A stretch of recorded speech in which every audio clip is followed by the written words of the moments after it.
দেশ সন্ধ্যা স্বাগত জানাচ্ছি আমি ফখরুল ইসলাম।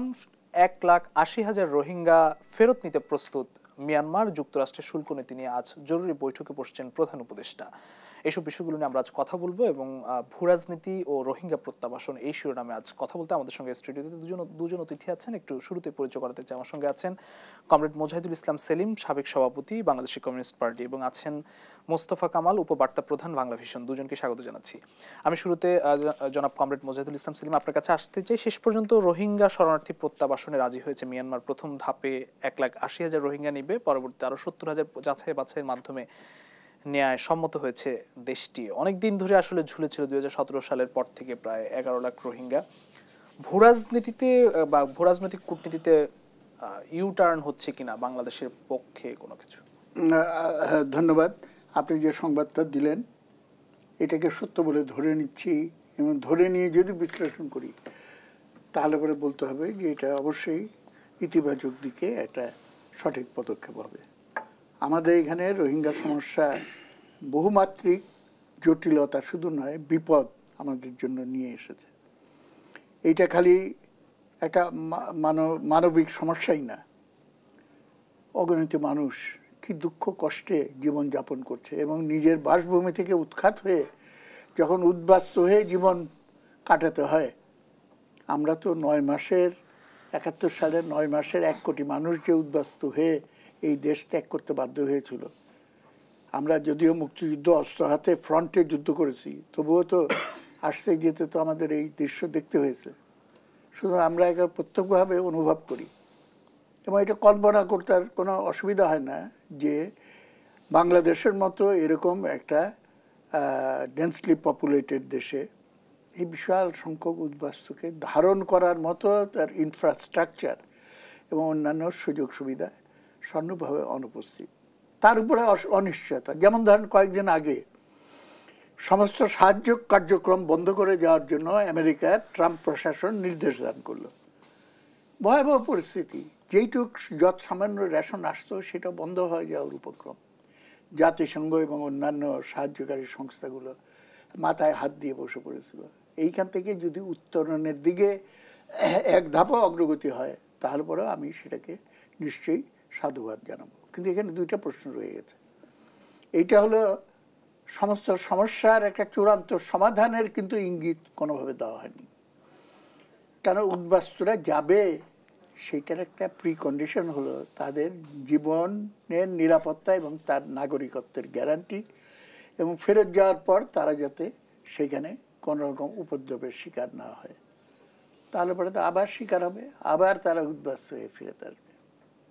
দ্বিতীয় কথা হলো মিয়ানমারের অ্যাডমিনিস্ট্রেশন যারা এটাতে একমত হয়েছে সেইটা কতটা স্থিতিশীল। মিয়ানমারের ভেতরে গৃহযুদ্ধ চলছে, আমরা সবাই জানি। ক্ষমতা শেষ পর্যন্ত কার হাতে যায় সেই ব্যাপারেও কিন্তু বিশ্ববাসী নিশ্চিত না, এবং তাদের দেশের মানুষও নিশ্চিত না। এবং কিছুদিন আগে সেখানে একটা বিশাল ভূমিকম্প হয়ে গেল এই কয়েকদিন আগে। সমস্ত পরিস্থিতির এই অনিশ্চয়তার মাঝে কিন্তু আমাদের জিনিসটাকে পট করে শোনার পরে যেরকম মনে হয় যে যাক এইবার সমস্যা থেকে আমরা সমাধান হয়ে গেল, বের হয়ে আসলাম। সুতরাং এখনও কিন্তু এইটাকে খুবই গুরুত্বপূর্ণ একটা ইস্যু হিসেবে আমাদের হ্যান্ডেল করা উচিত। এটা মানবিকতার বাইরেও ভূ রাজনীতি এবং আঞ্চলিক পরিস্থিতিতে নানান রকম জটিলতা এবং ষড়যন্ত্রের উপাদান এটার ভেতরে কিন্তু আছে। এবং আমরা প্রত্যক্ষভাবে দেখেছি, খবরাখবর বের হয়েছে যে উগ্র সাম্প্রদায়িক গোষ্ঠী রোহিঙ্গাদের ভেতর থেকে রিক্রুট করে তারা বিভিন্ন সশস্ত্র বাহিনী গড়ে তুলছে, যেগুলো হয়তো তারা এটা আনুষ্ঠানিকভাবে বলে যে আমাদের স্বার্থ রক্ষা করা, রোহিঙ্গাদের স্বার্থ রক্ষা করার জন্য।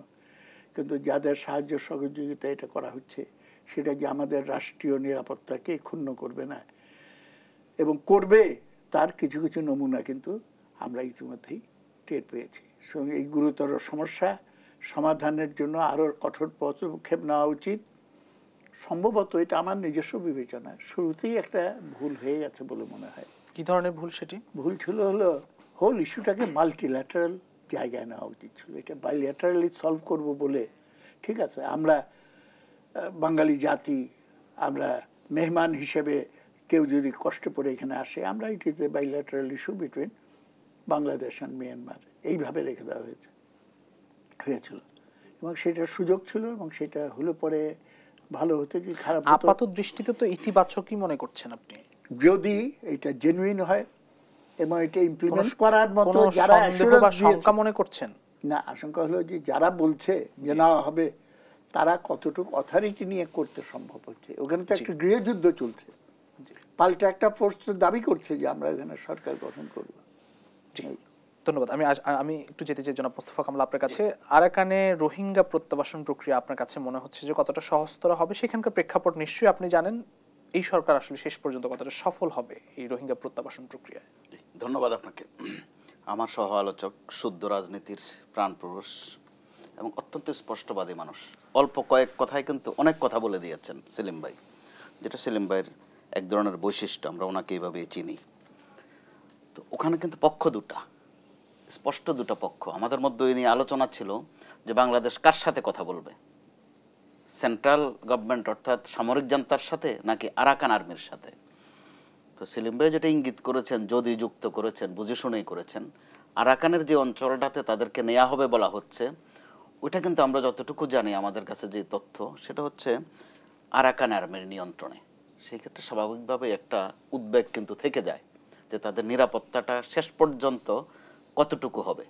তো আরাকান আর্মির সাথে আমাদের যোগাযোগ করা বা যোগাযোগ হওয়াটা ছিল নৈতিকতার সাথে যায় না, কূটনীতির সাথেও যায় না, যেহেতু তারা সেখানকার কোনো প্রতিষ্ঠিত বাহিনী নয়, বিদ্রোহী তারা বা বিপ্লবী। তো আবার সামরিক জান্তার সাথে কথা বলা যাচ্ছিল না, তারা গ্রাহ্যই করছিল না, বিষয়টা স্বীকারই করছিল না যে রোহিঙ্গা নামে কেউ আছে, বা কখনো কখনো বলার চেষ্টা হয়েছে তারা আগে এখানেই ছিল, জটিল করে ফেলা হয়েছিল কিন্তু বিষয়টাকে। তো এখন ওই জায়গা থেকে যে একটু একটু হলেও উদ্ধার হয়েছে, এটাকে আমরা মনে করব, গণমাধ্যমের জায়গা থেকে আমরা মনে করতে পারি যেটা একটা ইতিবাচক দিক। কিন্তু আমরা শুরুতে যে গোলমালটা করেছি, অতি রাজনীতি করেছি, এ নিয়ে অর্থনীতিও করেছি, দুষ্ট অর্থনীতি। রোহিঙ্গাদেরকে কেন্দ্র করে ওখানে একটা এনজিও বাণিজ্য চলেছে, ওটা গোপন থাকেনি। কিন্তু রোহিঙ্গাদের একজন নেতা মুহিবুল্লাহ রহস্যজনকভাবে যুক্তরাষ্ট্রেও চলে গেলেন। ওই সময় আরো নানা, পরবর্তীতে তিনি কিন্তু হত্যাকাণ্ডের শিকার হয়েছেন। আরো নানান ঘটনাচক্রে এখানে এক পর্যায়ে আমাদের একটা উদ্বেগ ছিল যে আর একটা আজরাইল পয়দা হয়ে কিনা, ইসরায়েলি আজরাইলের মতো, কারণ ওই ধরনের ক্রিয়াকর্ম ওখানে চলছিল। আদতে বলা হচ্ছে ওরা অত্যন্ত নিরীহ, গো বেচারা স্বভাবের, আসলেই তাই। কিন্তু তাদের উপর ভর করে মাঝে মধ্যে বিভিন্ন বাহিনীর উপদ্রব কিন্তু আমরা দেখেছি। আবার তাদেরকে কেন্দ্র করে ওখানে একটা বাণিজ্যও কিন্তু গড়ে উঠেছে, কিছু এনজিওর তৎপরতাও আমরা দেখেছি। সর্বশেষ প্রধান উপদেষ্টার সাথে যখন জাতীয় সংঘের মহাসচিব গেলেন গুতেরেস, একটা সেশন আমরা ওখানে দেখেছি।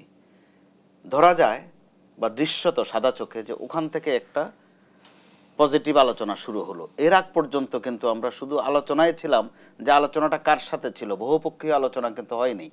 ভারত কখনো কখনো আশ্বাস দিয়েছে, বলেছে পাশে আছি। তো কূটনীতিতে এসব শব্দ কিন্তু মিথ্যা না, আসলেই তো পাশে আছে ভারত। রোহিঙ্গা ইস্যুতে পাশে আছি, এটাও স্পষ্ট করেছে। দেখা গেছে যখন আন্তর্জাতিক ফোরামে দু একবার ভোটাভুটি হয়েছে, তারা পাশে থাকেনি, ভোটে দেয়নি ওই দিনটায়। চীন এখানে অত্যন্ত প্রাসঙ্গিক, সময়ের ব্যবধানে এখন চীনও সায় দিয়েছে, অর্থাৎ সহযোগিতা করছে।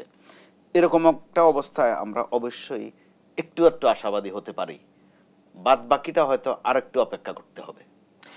সেখানে যাওয়ার যে প্রক্রিয়া বা সেখানকার যে নিরাপত্তা নিশ্চিত করা তাদের, সেই বিষয়টি আসলে আপনার কাছে কি মনে হয় কতটা সফল হবে? একটু আশঙ্কা থেকে যাচ্ছে যে তাদের মনের ভিতরে অন্যটা আছে কিনা। তবু আমরা আশা করব, যেহেতু তারা সাড়া দিয়েছে, কথা হয়েছে তাদের সাথে, কথাই তো হচ্ছিল না। যেখানে কথাই হচ্ছিল না, কোনো সংযোগে হচ্ছিল না, উপরন্ত মাঝে মধ্যে সীমান্তে কিন্তু উৎপাত হয়েছে, যুদ্ধ যুদ্ধ একটা ভাব এসেছে। এর পরবর্তীতে ধাপে ধাপে যখন কথা হলো, সর্বশেষ তাদের যে ভূমিকম্প হলো, ওখানে আমরা কিন্তু মানবিক সহায়তা পাঠিয়েছি, উদ্ধার কর্মী পাঠিয়েছি। অর্থাৎ একটা সংযোগ যেটাকে বলে, হৃদ্যতা যেটাকে বলে, প্রতিবেশী সুলভ আচরণ। তো সেটার মধ্য দিয়ে যখন এটা শুরু হবে, সংখ্যায় যাই হোক, এত বছরে তো আমরা একজনও পাঠাতে পারছিলাম না। মাঝে মধ্যে শুভ সংবাদ দেওয়া হয়েছে, মাঝে মধ্যে এটা নিয়ে আমরা রাজনীতি করেছি। জাতীয় রাজনীতিতে এটা নিয়ে কিন্তু অতি রাজনীতি হয়ে গেছে কখনো কখনো। আপনার নিশ্চয় মনে থাকার কথা, ওখানেও কিন্তু এক ধরনের আমিত্বর প্র্যাকটিস আমরা দেখেছি, যে আমি 17-18 কোটি মানুষ খাওয়াই। আমার বোন বলল, তুমি যেহেতু 17-18 কোটি খাওয়াতেই পারো, আরও 10-12 লাখ খাওয়ালে কী বা যায় আসে। অর্থাৎ এগুলো কিন্তু বাড়তি চর্চা, এরকম বিষয় নিয়ে এরকম চর্চা সুন্দর হয় না, কারণ তাদেরকে আশ্রয়ের বিষয়টা অবশ্যই মানবিক, ওটা নিয়ে আমাদের মধ্যে কিন্তু খুব একটা দ্বন্দ্ব ছিল না, মতবিরোধও ছিল না। কিন্তু আমরা যখন এটাকে আবার এমনভাবে ফোকাস শুরু করলাম যে এটা দিয়ে একটা নোবেল জাতীয় কোনো ধরনের একটা পদক পাওয়া যায় কিনা, অর্থাৎ সামান্য বিষয় নিয়ে অতি রাজনীতি করার একটা অভ্যাস কিন্তু আমাদের অনেকটা বোধহয় মজ্জাগত হোক আর স্বভাবগত হোক আর পারিপার্শ্বিকতার অনিবার্যতা হোক, তো ওই জায়গা থেকে যে আমরা এবার একটু একটু উতরাতে পারছি, বেরিয়ে আসার চেষ্টা করছি। জি, অন্তত মন্দের ভালো বলা যায়। জি, এখন পর্যন্ত আমি একটু কমরেড মোজাহিদুল ইসলাম সেলিম আপনার কাছে আসতে চাই যে নরেন্দ্র মোদীর সঙ্গে বিমস্টেক সম্মেলনে প্রধান উপদেষ্টার বৈঠক, তার আগে চীন সফর, সেখানে $210 কোটি সহযোগিতার আশ্বাস পাওয়া, সবকিছু মিলে এবার রোহিঙ্গা প্রত্যাবাসন প্রক্রিয়া, সবকিছু মিলে আমরা কূটনীতিতে আসলে কোন পথে এগোচ্ছি কি মনে হয়? দেখুন, পুরো পরিস্থিতিটা কিন্তু বিচার করতে হবে কতগুলো বিষয় পরিষ্কার করে দিয়ে। আমরা আপনি যে প্রশ্নগুলো করলেন এই সবগুলোই হলো কূটনৈতিক বিষয়ক প্রশ্ন, রাষ্ট্র ও রাষ্ট্রের সম্পর্ক বিষয়ক প্রশ্ন, বা সরকার টু সরকার, গভর্নমেন্ট টু গভর্নমেন্ট রিলেশনের প্রশ্ন। এই বিবেচনা থেকে বিচার করলে একভাবে দেখতে হয়, কিন্তু এইটাকে সবসময় পিপুল টু পিপুল রিলেশন, মানুষ এবং মানুষের স্বার্থ কিভাবে এদিক ওদিক হচ্ছে একাকার করে দেখার কোনো সুযোগ নেই। ওইটা আমার প্রথম একটা মন্তব্য। 2 নম্বর হলো, বাংলাদেশ তার জন্মলগ্ন থেকেই আন্তর্জাতিক সম্পর্কের ক্ষেত্রে সৌভ্রাতৃত্ব, বন্ধুত্ব, সহযোগিতার নীতি এইটার চ্যাম্পিয়ন হিসেবে সামনে ছিল। এই কথাটা অনেকেই বলে না, কিন্তু আমার স্পষ্ট মনে পড়ছে মুক্তিযুদ্ধ শেষ হওয়ার পর তৎকালীন সরকার প্রধান বঙ্গবন্ধু শেখ মুজিবুর রহমান তিনি একবার খালি একটা মিটিংয়ে উচ্চারণ করেছিলেন যে আমাদের দেশ আমরা সুইজারল্যান্ডের মতো বানাবো, আমরা একেবারে পুরা নিরপেক্ষ থাকবো, আমারও তো সেনাবাহিনীর দরকার নাই, কারণ যুদ্ধ বিগ্রহের ভেতরে আমরা যাব না। পরবর্তীকালে নানা বিবেচনায়, আমি এটাকে খুব ভুল বিবেচনা মনে করি না, সেখানে কিন্তু তিনি সেইটা আর পার্সু করেননি। এটা আমি প্রসঙ্গ করে বললাম, কারণ আমরা যারা মুক্তিযুদ্ধ করেছি আমরা কিন্তু স্লোগান দিতে দিতেই আইয়ুবের বিরুদ্ধে সংগ্রাম করেছি, এবং দেশ স্বাধীন হওয়ার পরে আমরা সংগ্রাম করেছি, যুদ্ধ না শান্তি, শান্তি, শান্তি। এবং এই স্লোগান নিয়ে আমরা এই দেশকে নতুন জায়গায় এবং সারা দুনিয়ায় একটা শান্তির হিসেবে দাঁড় করাবো। এখন কোশ্চেন হচ্ছে, জি, আপনাকে যেই দেশগুলোর কথা বললেন, চীনে সফর হয়েছে, ইন্ডিয়াতে সফর হয়েছে, না ইন্ডিয়ার প্রধানমন্ত্রীর সঙ্গে বৈঠক হয়েছে, বৈঠক হয়েছে, সফর এবং বৈঠক হয়েছে, 2 জায়গায় বৈঠক হয়েছে। এখন এইটা কিভাবে আমরা দেখব, এটা বুঝতে হবে গোটা বিশ্ব পরিমণ্ডলে যে পরিস্থিতি বিরাজমান সেটার কনটেক্সটের বাইরে কিছু না, ওইটা না বুঝলে এটা আমরা বুঝবো না। এবং সারা দুনিয়ার ঘটনা বলে কি, এক সময় ছিল বাইপোলার দুনিয়া, সেইখান থেকে সোভিয়েত ইউনিয়নের পতনের পর এটা হয়ে গেল ইউনিপোলার দুনিয়া। এখন ইউনিপোলার দুনিয়াটাকে কিন্তু ইরিভার্সিবল করা সম্ভব হচ্ছে না, সেটা পরিষ্কার হয়ে গেছে।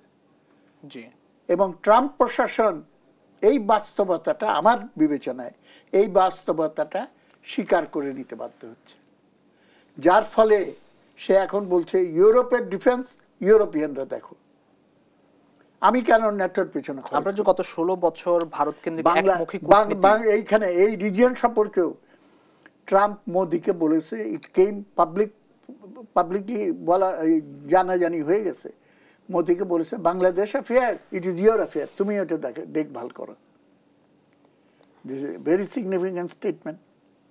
তার মানে রিজিয়নাল বলেছে দেখভাল করতে, মোদিকে বলেছে এটা বাংলাদেশ বিষয়ে দেখভাল করতে। হ্যাঁ, এটা তোমার বিষয়, এটা ইন্ডিয়ার বিষয়, ইন্ডিয়া দেখভাল করুক। জানি না বাংলাদেশের বিষয়টা দেখভাল করবে, বাংলাদেশের বিষয় সেটি কবে বলেছে? এইটা সম্ভবত ট্রাম্পের সঙ্গে টেলিফোন কমিউনিকেশনের ভেতর দিয়ে কিংবা কোনো একটা মিটিংয়ে এটা বলেছে, এবং এটা নিয়ে বেশ আলোচনা হয়েছে। আমি আসবো আপনার কাছে, আমি একটু বিরতিতে যাব, তবে তার আগে একটি প্রশ্ন রাখতে চাই জনাব মোস্তফা কামাল। আমরা যে গত 16 বছর যে ভারতের প্রতি বেশি আনুগত্যশীলতা বা এক ধরনের যে কূটনীতিটি ছিল, সেখান থেকে আমরা বেরিয়ে এসেছি কিনা বা সেই সফলতার জায়গায় কতটা পৌঁছতে পেরেছি, এই বিষয়ে আপনার একটু উত্তর জানবো একটি বিরতি থেকে ফিরে এসে। প্রিয় দর্শক, দেশ সন্ধানে একটি ছোট্ট বিরতি, ফিরছি একটু পর, সঙ্গেই থাকুন। দেশ সন্ধ্যা আরো একবার স্বাগত জানাচ্ছি। আমার প্রশ্ন ছিল জনাব মোস্তফা কামাল আপনার কাছে, যে আমরা যে আমাদের পার্শ্ববর্তী দেশ ভারতের প্রতি যে একমুখী একটি নীতি থেকে আমরা বেরিয়ে আসছি কিনা, একটু আশার সফলতার জায়গা আমরা কতটা একটু বোধহয় আশার আমরা চেষ্টা করছি, এবং এটা করা ছাড়া উপায়ও নেই। নানান কারণে, নানান প্রেক্ষিতে টানা 15-16 বছর সম্পর্কটা কিন্তু আমরা আসলে জি টু জি, অর্থাৎ সরকার টু সরকারও রাখিনি, দেশ টু দেশও রাখিনি, সেটা ব্যক্তি থেকে ব্যক্তিতে হয়ে গেছে। এটা দুর্ভাগ্যজনক। অথবা দল থেকে দলে হয়েছে, আওয়ামী লীগের সাথে বিজেপি অথবা শেখ হাসিনার সাথে নরেন্দ্র মোদী। এটার নাম কিন্তু বাংলাদেশ ভারত সম্পর্ক নয়, এটা দুই ব্যক্তির সম্পর্ক। আবার এক পর্যায়ে যেটা অনিবার্যভাবে মুখ ফসকে হোক আর সচেতনভাবেই হোক, আগের প্রধানমন্ত্রী কিন্তু বলেও ফেলেছিলেন যে আমি যা দিয়েছি ভারতকে, আমি ওখানেও একটা আমিত্ব আছে, তাদের আজীবন মনে রাখতে হবে। তো তিনি না বুঝে বলেননি। ওর মধ্যে অবশ্যই তথ্য আছে, বিশ্লেষণ করলে কি কি দিয়েছি, কি কি দেয়ার বাকি আছে, ওসব তথ্য আসে। তো এখন যখন দেশ টু দেশ আলোচনা হচ্ছে, নরেন্দ্র মোদীর সর্বশেষ যে বক্তব্য, এটা স্পষ্ট বক্তব্য ছিল। আমরা আগে কিন্তু এই ধরনের বক্তব্য খুব একটা দেখিও নি, অথবা তাগিদও বোধ করিনি, যে ভারত সম্পর্ক রাখে দেশের সাথে, ব্যক্তির সাথে নয়। প্র্যাকটিক্যালি কতটুকু হবে ওটা আরও অপেক্ষা করতে হবে আমাদের, কিন্তু অন্তত মুখ খুলে বলেছেন তো যে ব্যক্তি থেকে ব্যক্তি সম্পর্ক হবে না, সম্পর্কটা দেশের সাথে দেশের হবে। তো এটা যদি একটু একটু করে সামনের দিকে এগোয়, এটা আমাদের জন্য অবশ্যই ভালো দিক, ভারতের জন্য ভালো দিক। কারণ ভারতের সাথে আমরা যে সম্পর্ক বিগত দলের হয়েছে, সেটাতে ভারত সম্পর্কে আমাদের দেশের সাধারণ মানুষেরও কিন্তু একটা অসম্মান জেগেছে। আবার মাঝে মধ্যে ভারতও কূটনীতির নামে এমন সব কাণ্ডকীর্তি করেছে যেটা কূটনীতির মধ্যেও পড়ে না, রাজনীতির মধ্যেও পড়ে না, এটা পাড়া মহল্লার পুকুরের দুই ঘাটের বিষয়ের মধ্যে পড়ে। হুমকি ধমকিগুলো দেখেন, দুই একটা ঘটনা না বললেই নয়। বলা হয় চাণক্য কূটনীতির দেশ, অর্থাৎ এক ধরনের স্মার্টনেস বোঝানো হয়, কিন্তু দেখা গেল তারা হুমকি কি দিচ্ছে, যে যখন রুগী নিয়ে আসবেন খেতে দেব না, হোটেলে খেতে দেবে না, রোগীর চিকিৎসা দেব না, এই কাণ্ডটাও কিন্তু তারা করেছে। আলো দিব না, আলো দিলে পেঁয়াজ দেব না, গরু দেব না। তো দেব না করতে করতে আমাদের দেখেন এগুলো আমাদের মধ্যে কিন্তু এক ধরনের তাড়না তৈরি করেছে। ওই তাড়নার জেরে এরই মধ্যে পেঁয়াজ বলেন, আলু বলেন, এগুলোতে কিন্তু আমাদের মধ্যে এক ধরনের একটা জাগরণ তৈরি হয়েছে, উৎপাদন বেড়েছে। বিশেষ করে কোরবানির সময় বলা হতো যে ভারতীয় গরু না আসলে বা না আনলে বাংলাদেশে কোরবানি দেওয়া যাবে না। ওই ধারণাগুলো থেকে আমরা একটু একটু একটু সরে এসেছি। গত কিছুদিন থেকে আসছে চিকিৎসার বিষয়টি খুব প্রাসঙ্গিক হয়ে আসছে, এবং দেশেও আলোচনা হচ্ছে যে আমাদের চিকিৎসা ব্যবস্থা আরও উন্নত করা যায় কিনা। কারণ এখানেও প্রচুর অভিজ্ঞ ডাক্তার আছেন, তারা ভারতে গিয়েও প্র্যাকটিস করেন, ওখানে গিয়ে তারা অত্যন্ত সমাদৃত, কিন্তু এখানে আসলে তাদেরকে আমরা ভিন্ন নামে সম্বোধন করি, কটাক্ষ করি। এরই মধ্যে চীনও কিন্তু চিকিৎসা বিষয়ে বেশ কয়েক দফা সেলিম ভাই আলোচনা করেছে, কিন্তু চিকিৎসা বিষয়ে আমাদের এখানে হাসপাতাল করা। আবার যেটা উল্লেখ করতে হয়, জুলাই বিপ্লবে যে আহত ছাত্রদের অনেককে কিন্তু চীন চিকিৎসা দিচ্ছে, নিয়েও গেছে কয়েকজনকে।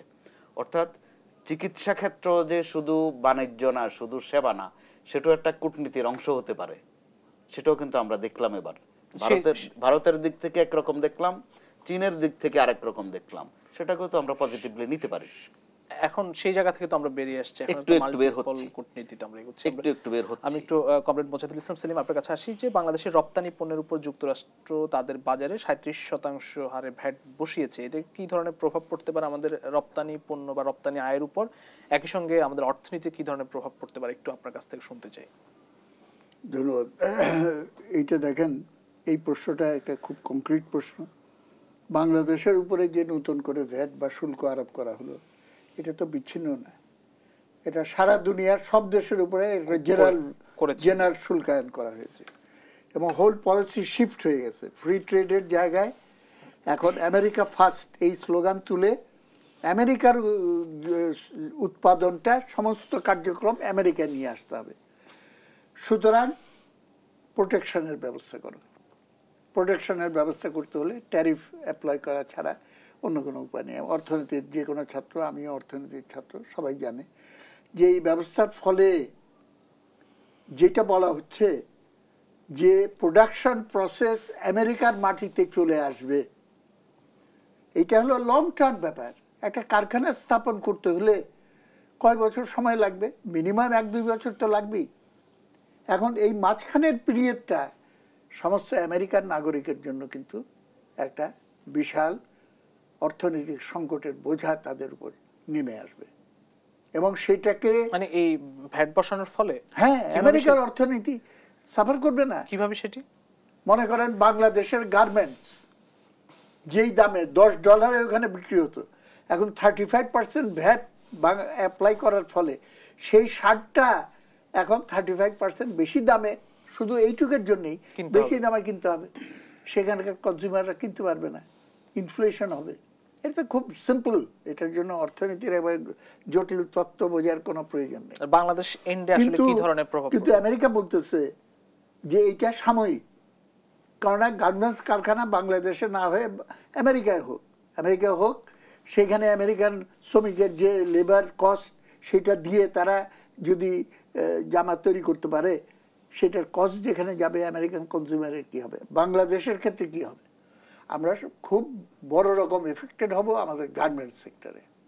কারণ গার্মেন্টস সেক্টরে আমার যদি ভুল না হয় এখনও প্রধান এক্সপোর্ট আমাদের এটা হলো আমেরিকার মার্কেটে, এবং সেইখানে মার্কেটটা স্কুইজ করে যাবে, তারা কিনতে পারবে না, সব দেশ থেকেই কেনাটা কমিয়ে দেবে, বাংলাদেশ থেকেও কমিয়ে দেবে। আমরা এফেক্টেড হব আমাদের গার্মেন্টস ইন্ডাস্ট্রি, শুধু আমাদের এখানকার শ্রমজীবী মানুষ, এবং এটাকে অজুহাত সৃষ্টি করে এখনই তো তারা এই কথা বলে যে আমরা তো মরে গেলাম করে গার্মেন্টসের তথাকথিত অসৎ মালিকরা মরে গেলাম করে আরো বেশি করে অর্থনৈতিক চাপ শ্রমিকের উপরে চাপিয়ে দেয়। তো তখন তার একটা সুযোগ পাবে, যা এখন আর সম্ভব না, এখন আমি তোমাকে বেতন কমিয়ে দিচ্ছি, তাছাড়া তো আমি ইন্ডাস্ট্রি টিকিয়ে রাখতে পারবো না। এই ধরনের এফেক্টসগুলো হতে থাকবে। আমাদের অর্থনীতির গোটাটাই ফরেন এক্সচেঞ্জ, আর্নিংয়ের সোর্স, অমুক সমক ইত্যাদি, সেই জিনিসগুলো স্কোপ হয়ে যাবে। একটাই খালি আসার জায়গা, সেটা হলো আমেরিকার ইকোনমিকে কেন্দ্র করে যে বিশ্ব অর্থনীতির যেই অংশটা গড়ে উঠেছে, এর পাল্টা একটা অর্থনীতি কিন্তু গড়ে উঠছে। যেমন ব্রিক্স একটা উদাহরণ হিসেবে বলছি, এবং ডলার সুপ্রিমেসি যেটা ছিল, ডলারের আধিপত্য, কোনো দেশ টাকা ছাপাতে পারতো না উইদাউট ডলার ব্যাকিং, এখনো পারে না IMF এর, ওয়ার্ল্ড ব্যাংকের তাদের ইনস্ট্রাকশন অনুযায়ী। কিন্তু এখন তো তারা ডলারের মাধ্যমে কেনাবেচা করবে না, তারা সিদ্ধান্ত নিচ্ছে যে আমাদের নিজস্ব কারেন্সিতে, পরস্পরের কারেন্সিতে আমরা কেনাবেচা করব। সুতরাং ডলারের যে অপরিহার্যতা সেটা কমে গেলে ডলারের স্ট্রেংথ কিন্তু কমে যেতে থাকবে। নানান রকম এফেক্ট এটা গ্লোবাল ইকোনমিতে হতে থাকবে। সেটার ধাক্কা এসে পড়বে বাংলাদেশে দুইভাবে। একটা হলো ন্যাশনাল ইকোনমি সাফার করবে, সেকেন্ডলি হলো ন্যাশনাল ইকোনমি সাফার করছে এই অজুহাত দেখিয়ে সমস্ত চাপটা মালিকরা বহন না করে সেটা নিয়ে আসবে মেহনতি মানুষের উপরে। জি, আমি যারা মোস্তফা কামাল, আপনি যদি 2 মিনিটের জন্য একটু বলেন যে বাংলাদেশে 37% ভ্যাট আরোপের ফলে, আসলে শুল্ক আরোপের ফলে কি ধরনের প্রভাব পড়তে পারে, আপনি যদি যুক্ত করতে চান। অবশ্যই এখানে খুব অর্থনীতির বিষয় খুব অভিজ্ঞ হওয়ার দরকার করে না, এটা একেবারে সাদামাটা দোকানদারি অর্থনীতিতেও বোঝা যায়। যুক্তরাষ্ট্র এটা খুব মনের সুখে করেছে তা কিন্তু নয়, অর্থাৎ তারাও একটা তাড়না থেকেই করেছে, তারাও অভাবে আছে, ওইটা কিন্তু পরিষ্কার, তারা ওইটা কাভার করতে চায়। তো কাভার করতে গিয়ে সারা বিশ্বে তারা যে নীতি প্রয়োগ করেছে ওইটার শরিক আমরাও হয়ে গেছি। আর আমাদের বিষয়ে তাদের একটা ধারণা আছে বরাবরই যে এখানে একটু উদ্বেগ বেশি, উৎকণ্ঠা বেশি, অনিশ্চয়তা বেশি, যে কারণে শতাংশের হারে আমরাও একটু বেশি। তো ওই দিক থেকে আমাদের এখানে সেলিম ভাই একদম যথার্থ বলেছেন অল্পর মধ্যে, যে আমাদের এখানে মরে গেলাম যারা করে, অর্থাৎ মালিক পক্ষ করে, শ্রমিক পক্ষ কি করে ওইটা কিন্তু আমরা খুব একটা গুরুত্ব দিতে চাই না শেষ পর্যন্ত। আমাদের মালিকরা কিন্তু সর্বসাকল্যে অত্যন্ত সামর্থ্যবান, তারা কেউ কিন্তু খুব একটা খারাপ নাই শেষ পর্যন্ত, কিন্তু তাদের সামনে বাহানা বেশি, স্কোপ বেশি, তাদের প্রত্যেকের ফ্যাক্টরি কিন্তু ভালো চলে, কিন্তু খারাপের অংশটুকু এসে পড়ে আমাদের শ্রমিকদের উপর। তো এই চালাকিটুকু যদি একটু কমান, তারা খুব জরুরি না, কিন্তু তাদের যে ইনভেস্টমেন্ট ওই তুলনায় শ্রমিকদের বেতন কিন্তু একেবারে সামান্য। তারা দেখা যায় খড়গটা এখানেই চালান। তো এটা কম করলে সম্ভবত তাদের খুব একটা লোকসান হবে না। তার উপর আমাদের রাজনৈতিক পরিস্থিতিতে মাঝে মধ্যে কিন্তু শ্রমিক অসন্তোষ বা শ্রমিক বিশৃঙ্খলা এই শব্দগুলো আমরা প্রয়োগ করি, ওটাও বোধহয় তারা একটু নিয়ন্ত্রণে নিতে পারেন। এটার খুব শ্রমিকদের চাহিদা খুব বেশি থাকে না।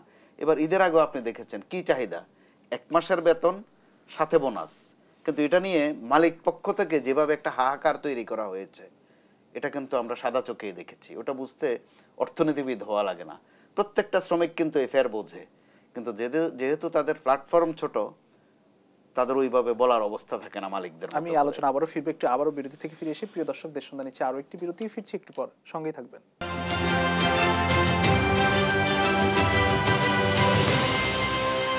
দেশ সন্ধ্যা আরও একবার স্বাগত জানাচ্ছি। আমরা আমাদের সঙ্গে অতিথি আছেন, আমি একটু জনাব কমরেড মোজাহিদুল ইসলাম সেলিম আপনার কাছে আসি যে সংস্কারের পথে কতটা এগুচ্ছে আমরা। সংস্কারের জন্য একটি ঐক্য কমিশন হয়েছে এবং সংস্কারের পথে আমরা দেখেছি যে অনেকগুলো সংস্কার কমিশন এবং তাদের রিপোর্টও জমা হয়েছে, কতদূর অগ্রসর হয়েছে? হ্যাঁ, এটা খুবই সংস্কারের বিষয়, তো কোনো বায়বীয় বিষয় না, অ্যাবস্ট্রাক্ট বিষয় না, এটা কংক্রিট কতগুলো বিষয়। এবং আমাকে যদি বলেন, আমি যে রাজনৈতিক দল করি এবং যে দর্শনে বিশ্বাস করি, সংস্কারের ব্যাপারে আমাদের চেয়ে উৎসাহী কেউ থাকলেও থাকতে পারে, কিন্তু আমি দাবি করব আমরা খুবই উৎসাহী। এবং আমরা গোটা রাষ্ট্র ব্যবস্থার, গোটা অর্থনৈতিক ব্যবস্থার, সামাজিক ব্যবস্থার আমূল বিপ্লবী সংস্কারের পক্ষপাতী। এবং আমরা জানি ছোট সংস্কার হোক বড় সংস্কার হোক, কোনো সংস্কার জনগণকে কারিগর করে যদি আমি না করি সেটা কিছুতেই সফল হবে না, সেটা কোনোদিন কার্যকর হতে পারে না।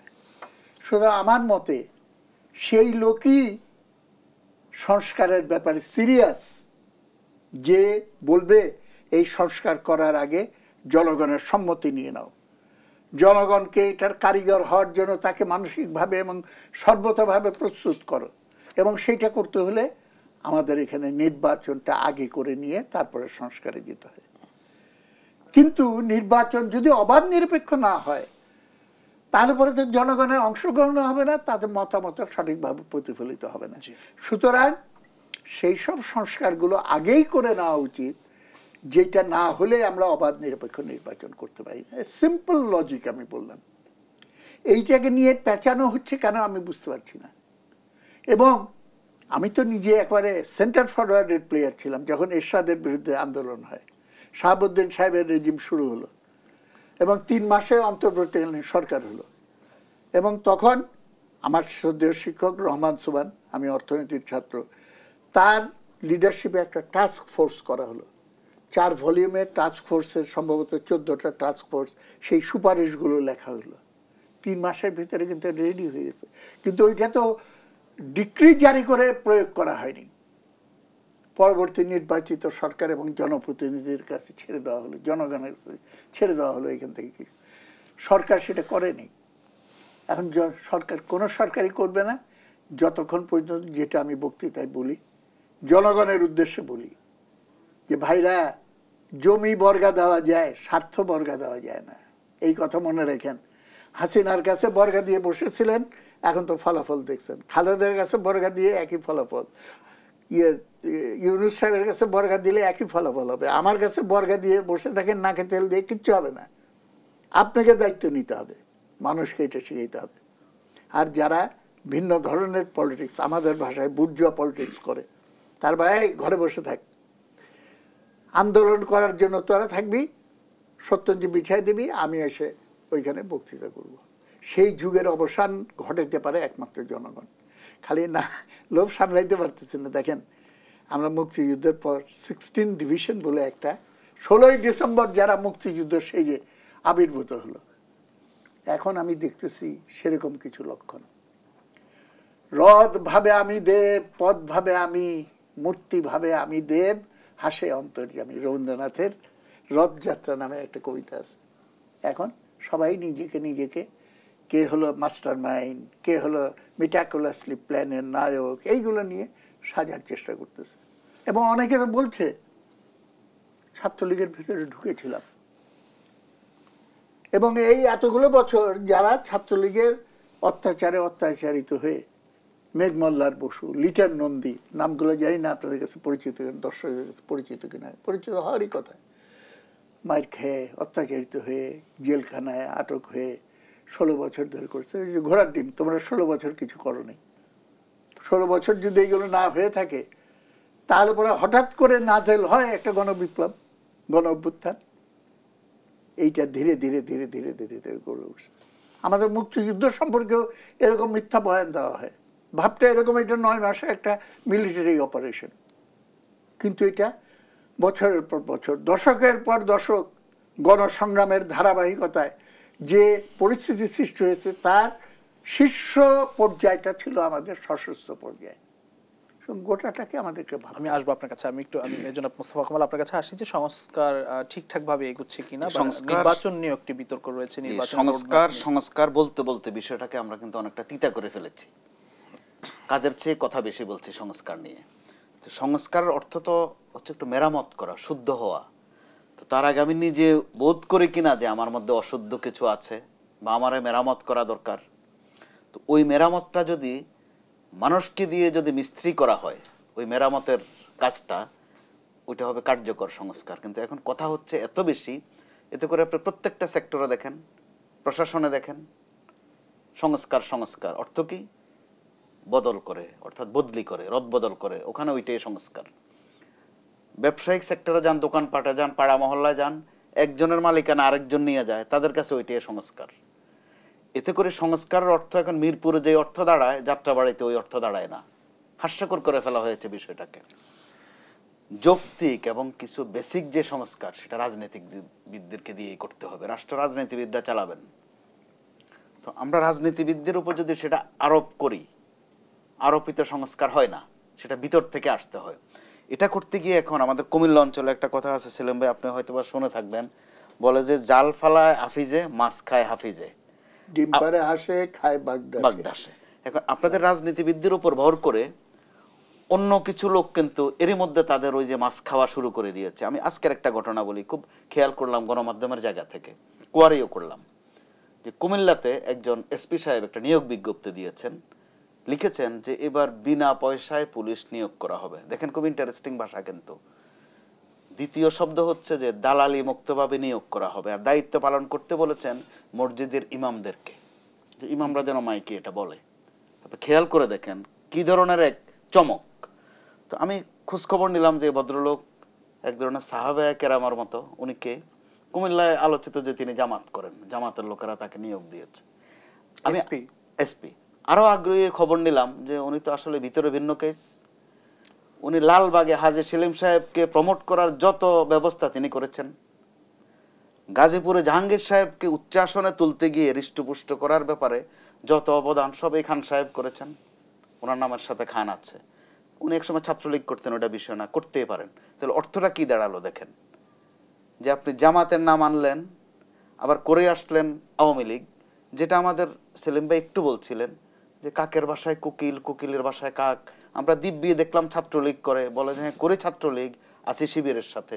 এই একটা গোলমাল কিন্তু আমাদের এবারের যে আমরা যেটা বিপ্লব বলছি বা আন্দোলন বলছি, ওখানেও রয়ে গেছে। যত দ্রুত এগুলো রাজনীতিবিদদের হাতে না যাবে, এটা নিয়ন্ত্রণ করা সম্ভব হবে না। তারা এরই মধ্যে উৎপাত করছে কিন্তু বিভিন্ন জায়গায়, তাদের প্রতি যে মায়াটা ছিল, যে স্নেহটা ছিল, আমি বলছি আমাদের ছাত্রদের কথা, তারা কিন্তু ওটা হারিয়ে ফেলছে। এটাও আমাদের জন্য দুঃখজনক। আইন শৃঙ্খলা পরিস্থিতিকে সন্তোষজনক পর্যায়ে চেষ্টা করছেন তারা আইন শৃঙ্খলা পরিস্থিতিকে সন্তোষজনক জায়গায় আনতে, কিন্তু আইন শৃঙ্খলার একটা ঘটনা তো আমি বলেই ফেললাম যে যারা আইন শৃঙ্খলা নিয়ন্ত্রণ করবেন তারা কি করছেন। তো এবার একটা ঈদ মোটামুটি আমরা সুন্দরভাবে কাটিয়েছি, বিশেষ করে গত 15-16 বছরের সাথে তুলনা করলে। অন্তত বাজার পরিস্থিতি, যেটা আমরা আশা করিনি যে অন্তত এই পর্যায়ে আসবে, চাল ডাল তেল এই তিনটা বাদে মোটামুটি একটা চেষ্টা করা হয়েছে। সড়কগুলোতেও কিন্তু কাজ হয়েছে মোটামুটি, কিন্তু শেষ দিন আপনি খেয়াল করেন দুঃখজনকভাবে ঈদের দিন থেকে টানা 3 দিন একই জায়গায় দুর্ঘটনা এবং প্রাণহানি। অর্থাৎ আমরা চেষ্টা করলে যে পারি, আবার ঘাটতি থাকলে যে অঘটন ঘটে, দুইটা উদাহরণে আমাদের সামনে কিন্তু একদম ঝকঝকে হয়ে আছে। ধন্যবাদ। আমি একটু জনাব কমরেড মজিদুল ইসলাম সেলিম, আপনার কথা দিয়ে শেষ করতে চাই 30 সেকেন্ডে যদি কিছু বলতে চান, দেশের আইন শৃঙ্খলা পরিস্থিতি আসলে কতটা সন্তোষজনক পর্যায়ে গেছে। এটি খুব উদ্বেগের বিষয় ছিল। আমাদের দেশের পরিস্থিতি হলো এমন হয়েছে, সংকট চতুর্দিকে, সর্বাঙ্গে ব্যথা, ওষুধ দেব কথা, এরকম একটা অবস্থা। একটা পরিপূর্ণ পরিবর্তন দরকার, এবং সেইটা সাধন করতে হলে জনগণকে এগিয়ে আসতে হবে।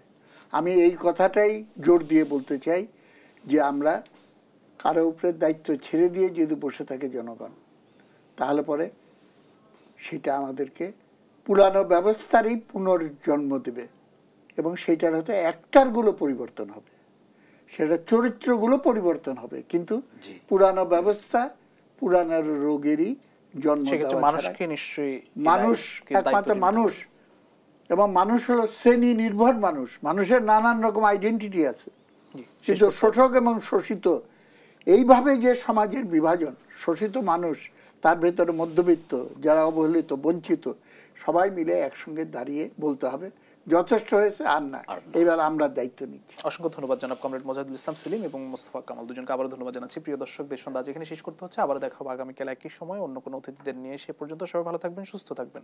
শুভ সন্ধ্যা।